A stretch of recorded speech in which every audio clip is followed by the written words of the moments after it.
from different organizations, elders, including foreign intervention, that we should be called to sit and discuss. And you know, even if there is war today, you cannot end that war at the field. You have to be at the table. So now they are on the table with our national leadership since yesterday. And then from the look at things, the federal government has realized that actually the working class and the people of Nigeria are tired of the situation. And they all come out to show their grievances.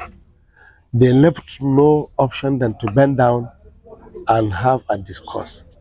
With the extended ultimatum of 7 days, that is on the 3rd March 2024.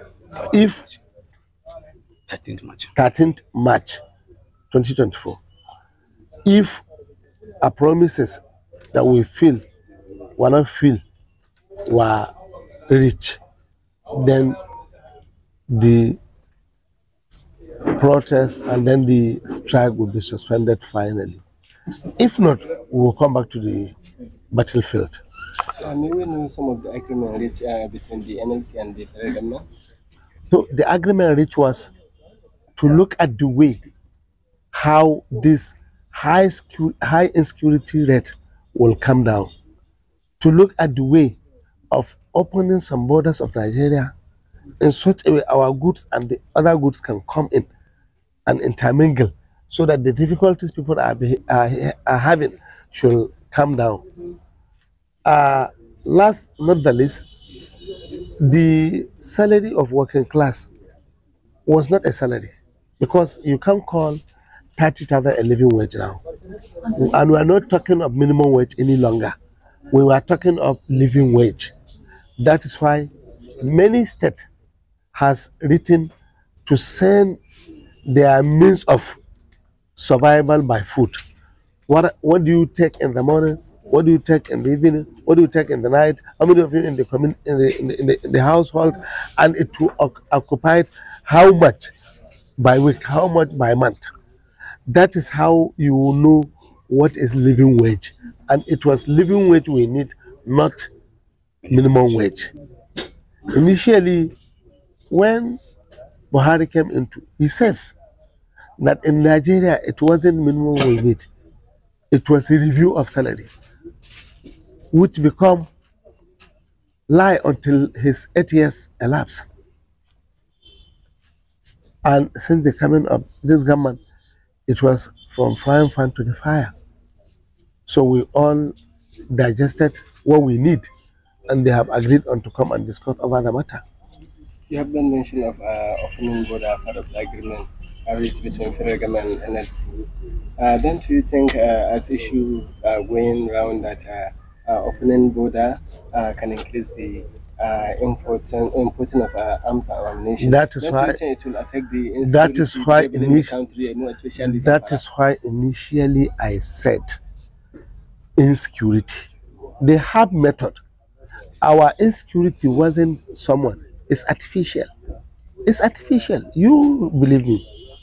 Because if there is an informer, that is artificial. And they know them.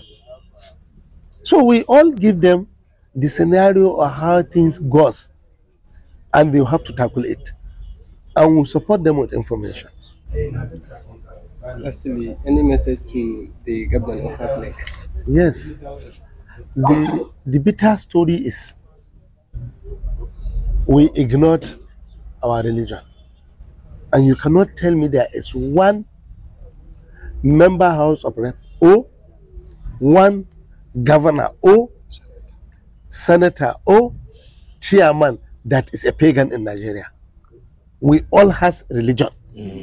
And we all know what is about promise. As God said it, that every promise you took, hereafter God will ask you, how did you feel that promise?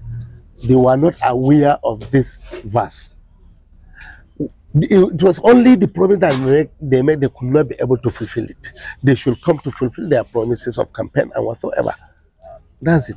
Sir, Chairman, lastly, what do you achieve by doing a rally and the message that you want to give, especially the unforested workers?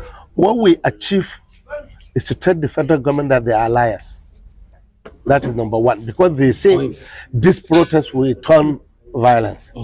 Is any violence in the whole country? No. That is number one. Number two, they were saying, hence TUC has withdrawn.